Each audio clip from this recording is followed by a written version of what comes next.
बड़ी ईद आने वाली है और बड़ी ईद पे निहारी तो मस्ट है। तो अगर आप भी मज़ेदार निहारी के मज़े उठाना चाहते हैं तो ये वीडियो आपके लिए है।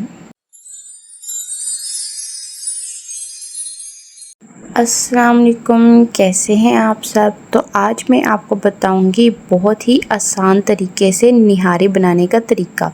जब आप ये खाएंगे तो आप अपनी उंगलियां ही चाटते रह जाएंगे। ये मेरी मम्मा की सीक्रेट रेसिपी है जो मैं आज आप लोगों के साथ शेयर करने वाली हूँ। लेकिन इससे पहले अगर आप मेरे चैनल पर न्यू हैं तो जल्दी से चैनल को सब्सक्राइब कर ले और बेल आइकन को ज़रूर प्रेस करिएगा ताकि मेरी आने वाली वीडियो से आप अपडेट रहें। चलें जी, टाइम वेस्ट किए बगैर वीडियो को स्टार्ट करते हैं।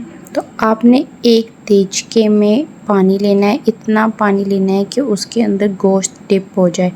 यहाँ पर हम ज़्यादा गोश्त बना रहे हैं। ये तकरीबन 8 किलो बीफ है। मैं 1 किलो के हिसाब से भी रेसिपी डिस्क्रिप्शन में लिख दूँगी। इसमें आपने 2 दालचीनी के टुकड़े, 4-5 लौंग और 2 बड़ी इलायची ऐड कर देनी है। अच्छा, इसमें 8 किलो बीफ के साथ 6 किलो की हड्डियाँ भी हमने डाली हैं क्योंकि असल में यखनी जो है वो बोन से ही निकलती है। इसी पानी में आपने 1 टीस्पून भर के नमक भी ऐड कर देना है। क्योंकि गोश्त ज़्यादा है और ये अच्छी तरह डिप नहीं हुआ तो हम इसके अंदर और पानी ऐड करेंगे।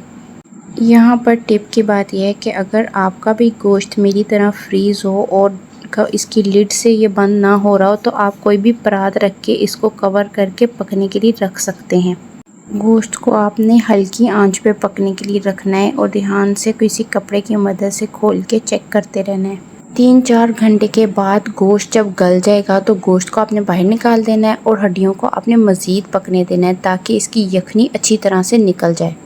एक खुले बर्तन में आपने 250 ग्राम दही लेनी है और इसमें 2 पैकेट आपने निहारी मसाला के मिक्स कर देने हैं। मैं यहाँ शान का ले रही हूँ, आप कोई भी यूज़ कर सकते हैं। दूसरी तरफ आपने एक बड़े देचके में 2 बड़े चमचे देसी घी के ऐड करने हैं और 2 चमचे कुकिंग ऑयल के ऐड करने हैं। इस ऑयल में आपने एक बड़ा प्याज कटा हुआ ऐड कर देना है। अगर बड़ा नहीं है तो 2 छोटे प्याज काट के डालने, स्लाइसेस आपने इस तरह बारीक बारीक कर लेने। प्याज को हम एक तरफ गोल्डन ब्राउन करेंगे, दूसरी तरफ हमारी हड्डियां पक रही हैं। ये देखें जी, हमारा प्याज गोल्डन ब्राउन हो चुका है। अब हम इसमें से आधा प्याज बाहर निकाल देंगे और आधा देचके में ही रहने देंगे और इसमें जो हमने दही मसाला मिक्स किया था वो ऐड कर देंगे। इसका कोई भी स्टेप मिस करने वाला नहीं है क्योंकि ये मेरी मम्मा की सीक्रेट रेसिपी है जो मैंने उनसे मिन्नतें करके कहा है कि मैंने अपनी यूट्यूब फैमिली के साथ शेयर करनी ही करनी है। कुछ देर मसाले को भूनने के बाद हमने जो गोश्त निकाला था वो इसमें ऐड कर देना है और यहाँ आपने ध्यान से चमचे और किसी भी और इंस्ट्रूमेंट या टूल का इस्तेमाल करके आपने गोश्त ऐड करना है इसके अंदर क्योंकि गोश्त भी गर्म ही होगा उस वक्त। मैंने बहुत ज़्यादा शॉप्स की निहारी ट्राई की हुई है, यहाँ तक कि मैंने अपनी फैमिली में भी बहुत सारे लोगों की ट्राई की हुई है निहारी, लेकिन आप यकीन करें कि जो टेस्ट मेरी मम्मा की निहारी का है वाकई किसी का नहीं है। और अब आप सोच रहे होंगे कि अपनी माँ के हाथ का खाना तो हर एक को पसंद है, लेकिन ऐसा बिल्कुल भी नहीं है। सब खास तौर पर मम्मा को कह के बनवाते हैं निहारी। वो कहते हैं ऐसा क्या आप ऐड करती हैं इसमें कि निहारी का मज़ा ही दुबाला हो जाता है। तो देखें मेरे साथ भी आपके हम इसके अंदर क्या ऐड करने वाले हैं। जितनी देर हमने मसाला भूनना है उतनी देर हड्डियों को हमने पकने देना है ताकि इनकी यखनी अच्छी तरह से निकल जाए। हड्डियों को हमने कुकर से बाहर निकाल लेना है क्योंकि हमने इसके अंदर से नलियाँ निकालनी है। नलियों का ही तो सारा कमाल है। कमाल तो और भी बहुत सी चीज़ों का है, बस देखते जाइए। चलिए जी, अब हम फटाफट हड्डियों को अलग कर लेते हैं। मसाला जब अच्छी तरह भून जाए तो आपने उसके अंदर स्टेन करके सारी यखनी ऐड कर देनी है। ये देखें जी, अब सारी यखनी इसके अंदर ऐड हो चुकी है तो अब इसकी इस टाइप की शक्ल हो जाएगी।